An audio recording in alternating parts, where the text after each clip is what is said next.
Привет! Не забудь, пожалуйста, поставить лайк и подписаться на этот канал. Заранее тебе большое спасибо и приятного прослушивания очередной главы книги «Незнайка на Луне» автора Николая Николаевича Носова. Доброго всем времени суток, друзья. Олечка уже почти заснула. С нами еще Яночка. Чё? Что твоя Пепа? Ой. Сейчас я тебе дам твою Пепу. Держи Пепу. Угу. Так, также продолжаем читать книгу Николай Носов «Незнайка на Луне». Глава 14. Первые трудности. В тот же день, когда в газетах появилось сообщение об учреждении акционерного общества гигантских растений. Чё, Янчик? Дай мне мою книгу. Ну а ты сразу не... Чё, единорога? Да, мою книгу. Ты в следующий раз, Янчик, лучше сразу говори, что тебе надо. А то я так не нахожусь, не натаскаюсь тебя. Еще что-нибудь надо? Что? Мою книгу. Вот эту? На, держи.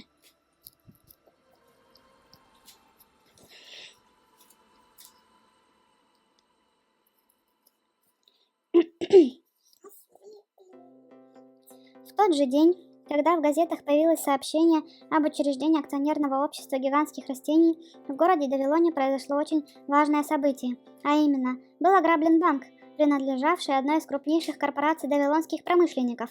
Ограбление было совершено утром, спустя несколько минут после открытия банка, а через полчаса весь город уже трубил об этом. Рассказывали, что в налете на банк участвовало до 40 грабителей, которые приехали на бронированных автомобилях и были вооружены не только пистолетами и винтовками, но даже пулеметами и ручными гранатами. Говорили, что при ограблении все служащие банка были убиты, кроме кассира, который спрятался в несгораемом сундуке.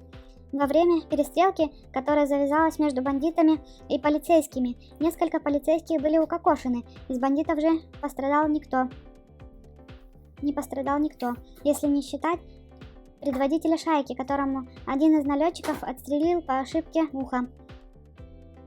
Во всем городе только 3 коротышек ничего не знали о произошедшем. Это были Незнайка, Мига и Козлик. С самого утра они засели у себя в конторе в ожидании покупателей акций. А так как покупатели почему-то не являлись, им не от кого было узнать о том, что случилось. Вскоре, однако, в контору прибежал Жулио и рассказал об этой потрясающей истории. Что, Янчик? А что там?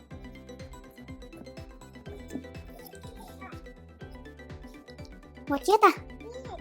Вот это? Вот это? Вот это? Вот это?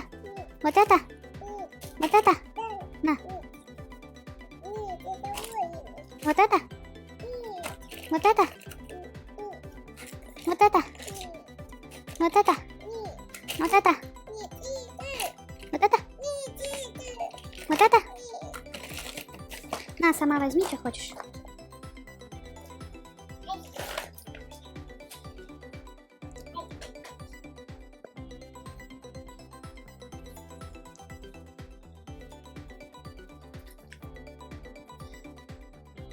Вскоре, однако, в контору прибежал Жулио и рассказал об этой потрясающей истории. «С грабителями теперь нет никакого сладу», — сказал он. «Того и гляди, ограбят нашу контору». «А я боюсь не того», — сказал Мига. «Я боюсь, что теперь все будут говорить об этом ограблении банка. А о нашем акционерном обществе совсем позабудут. Никто и не подумает покупать акции». Опасения Миги оказались не напрасными. В течение дня ни одна живая душа не заглянула в контору. На следующий день все газеты пестрели сообщениями об ограблении банка. В газетах опровергался слух, будто ограбление было совершено 40 или 50 бандитами. Сообщалось, что бандитов было всего лишь 2. Они вошли в помещение банка, как обыкновенные посетители, закрыли входную дверь и, угрожая пистолетами, сотрудникам велели всем им лечь на пол, лицом вниз, после чего приказали кассиру открыть несгораемую кассу. Как только перепуганный насмерть кассир выполнил приказание, они выгребли из кассы все деньги и спрятали их в чемодан, который принесли с собой, посадив кассира в несгораемый сундук и пригрозив пристрелить его как собаку, если только он вздумает поднять тревогу. Оба бандита взяли свой чемодан и вышли на улицу. Что? Иди возьми сама. Нет, я столько раз уже ходила, что я уже никуда не пойду. Иди сама возьми. Это заметила одна из сотрудниц банка, которая, как и все остальные, лежала в тот момент на полу. Убедившись, что опасность ей не грозит больше, она дотянулась рукой до стола, за которым работала, и нажала кнопку электрического сигнала. Сигнал был услышан полицейскими, которые по своему обычаю сидели в караульном помещении и играли в козла. Прекратив моментальную игру, они выскочили на улицу и увидели, как двое грабителей сели в автомашину и уехали. Полицейские тут же сели в автомашину и уехали. Полицейские тут же сели в полицейский автомобиль и стали преследовать удиравших бандитов. Заметив, что полицейские настигают их, один из грабителей выхватил пистолет и начал палить из него. «Яна, что ты делаешь? Прекрати!»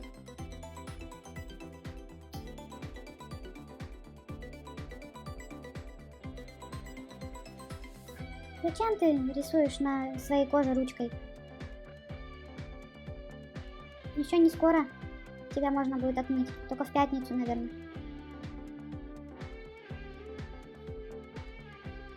Заметив, что полицейские настигают их, один из грабителей выхватил пистолет и начал палить из него, стараясь пристрелить шины полицейского автомобиля.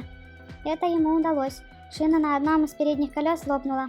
Автомобиль потерял управление и на всем ходу врезался в фонарный столб. В результате столкновения 4 полицейских расквасили себе носы. 5-й же вывалился из машины и, стукнувшись о мостовую, свернул себе шею. Это, правда, не помогло бандитам уйти от возмездия, так как еще две автомашины, нагруженные полицейскими, включились в преследование. Началась перестрелка. Бандиту, который стрелял очень метко, удалось вывести из строя и эти обе машины, но полиция пустила в ход бронированные автомобили. «Яна, прекрати!»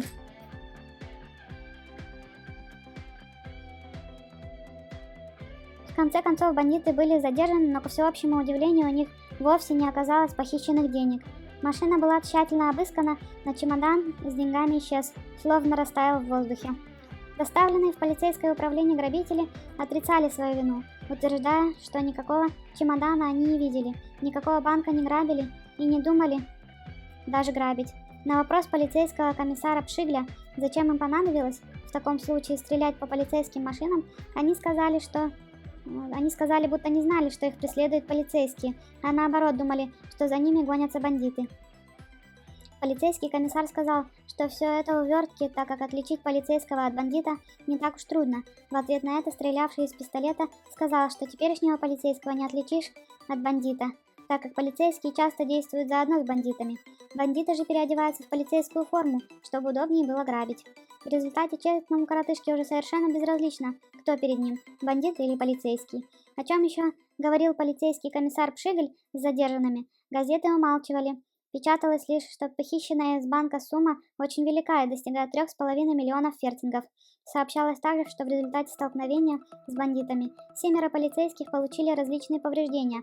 Один же из полицейских по имени Шмыгль порвал собственные штаны и потерял в суматохе каску. В заключение, почти все газеты предлагали читателям поделиться своими мыслями о случившемся. Каждому же, кто даст указания, которые помогут полиции обнаружить похищенные деньги, было обещано хорошее вознаграждение. Нечего, конечно, и говорить, что читатели не замедлили поделиться своими мыслями. На следующий день в газетах было напечатано множество читательских писем. Вот одно из них. Полагаю, что чемодан с деньгами был выброшен грабителями из автомашины в тот момент, когда они увидели, что от преследования им не уйти. Рекомендую полиции обыскать все палисадники и дворы, мимо которых проезжали бандиты. Чемодан, без сомнения, будет найден в одном из указанных мною мест. Если чемодана там нет, то его, значит, уже кто-то нашел, о чем тупоголовые полицейские могли бы догадаться и сами. С почтением, читатель Гоббс. А вот другое письмо. Прошу принять во внимание, что у бандитов могли быть сообщники, пока безмозглые полицейские, высунув язык, гонялись на своих автомобилях по всему городу. Сообщники припрятали денежки в надежном месте. Там и ищите их. С горячим читательским приветом, Персик. Вот письмо, в котором читатели подозревают в краже кассира. По нашему мнению, деньги украл кассир и устроил весь этот спектакль, чтобы отвести от себя подозрения. Грабители явились в банк, когда в кассе уже было пусто. Само собой разумеется, что ушли они из банка с пустыми чемоданами, введя в заблуждение полицейских разинь, с чем их и поздравляем. Читатели Трухти и Лопушок. Письма шли также и от читательниц. Спешу уведомить, что похищенные деньги зарыты во дворе номер 47 по Кривой улице. Желаю успеха в розысках и счастья в личной жизни. Ваша усердная читательница и почитательница госпожа Кактус. По всем сообщаю, что отлично печатаю на пишущей машинке, знаю кулинарию и умею играть на трубе. Вот письмо, в котором читатель Бузони сообщает важные сведения. Думаю, что тупоголовые полицейские погнались не за теми, кто в действительности совершил кражу. Наша доблестная полиция опять съела галошу. Так ей и надо. Вознаграждение за сообщенные мною сведения прошу выслать по адресу Крысина Горка, дом номер 16, квартира 6, Бузони. Еще одно ценное свидетельство. Деньги спрятаны в автомобильных шинах. Проверьте немедленно. Это обычная уловка бандитов. Ваш искренний доброжелатель Брехсон.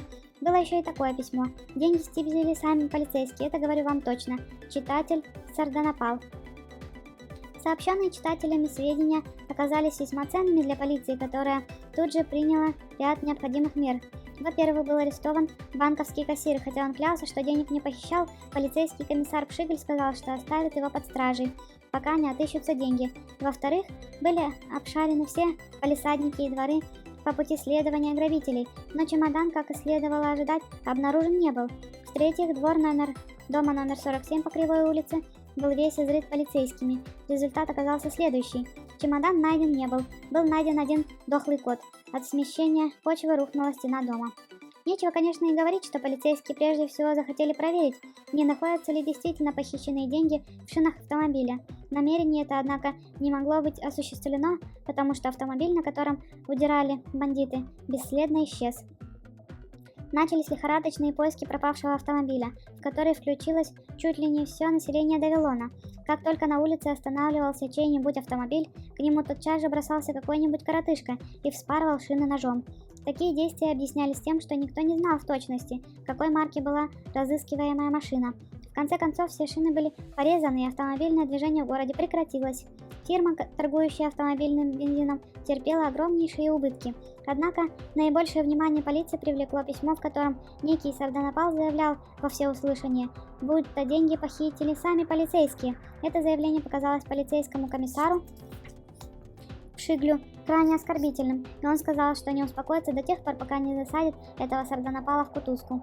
Приказав подать ему адресную книгу, Пшигль принялся ее листать и был до крайности удивлен, что не обнаружил в ней ни одного коротышки по имени Сардонапал.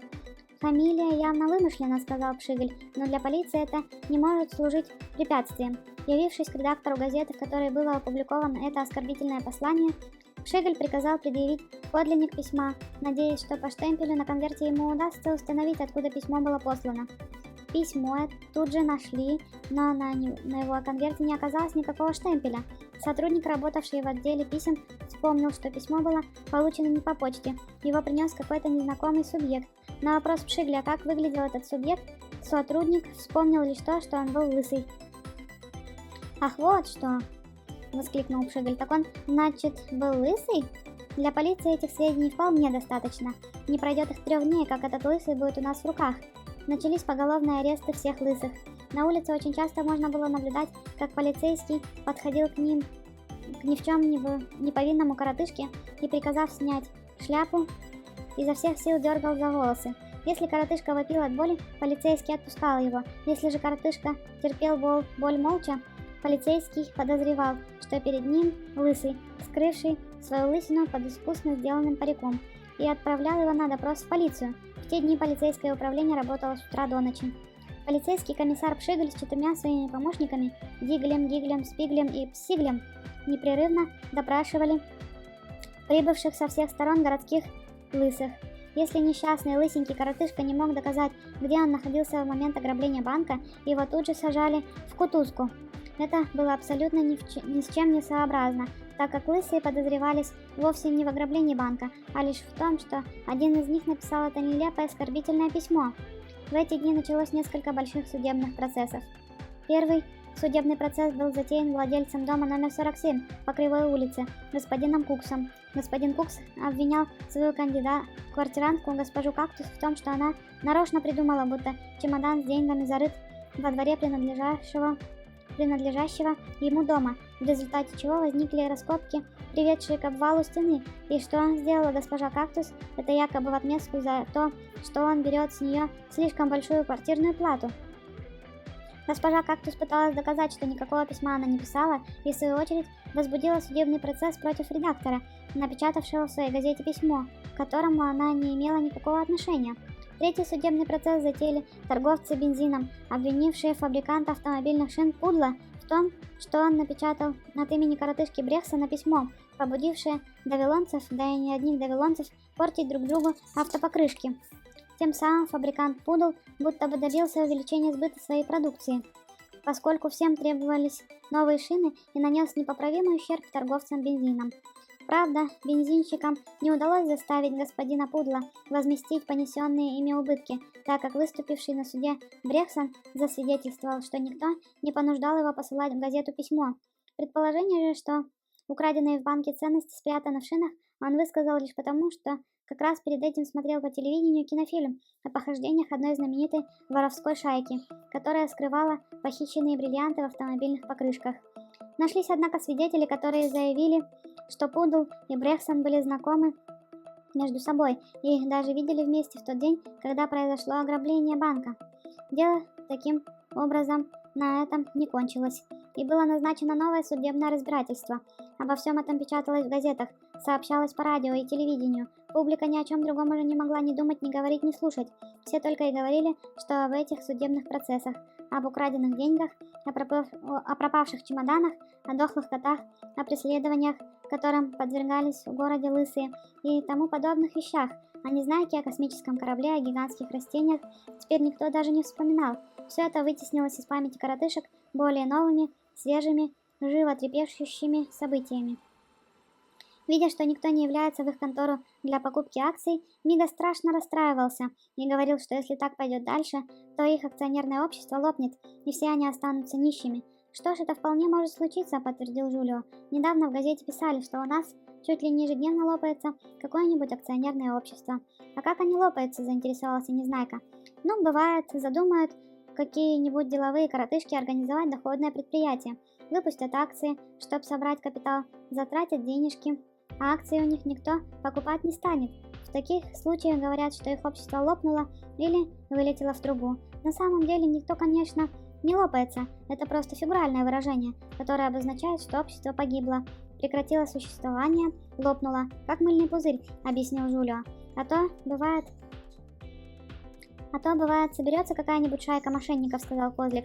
«Выпустят акции, продадут их, а сами сбегут с деньгами. Вот тогда тоже говорят, что общество лопнуло. Вот из-за таких жуликов теперь уже у нас и честным коротышкам не верят», — сказал Мига. «Тебе помочь, Яна?» «Ты сама?» «Хорошо».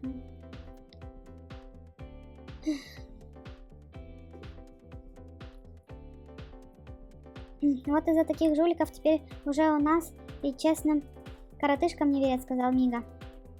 «Вот мы, например, организовали наше акционерное общество, чтобы облагодетельствовать бедняков. Чего мы хотим? Мы хотим достать для бедняков семена с Луны, а бедняки сами же не хотят давать нам для этого деньги. Где же справедливость, я вас спрашиваю?»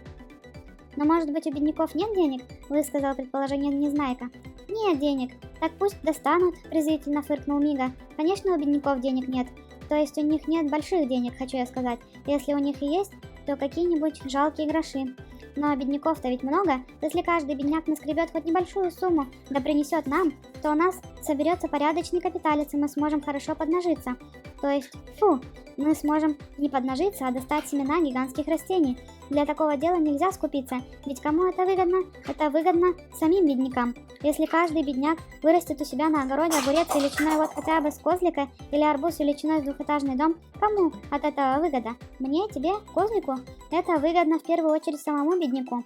Из одного такого арбуза он сможет извлечь столько сладкой сахарной жижи, что на целый сахарный завод хватит. Это же богатство.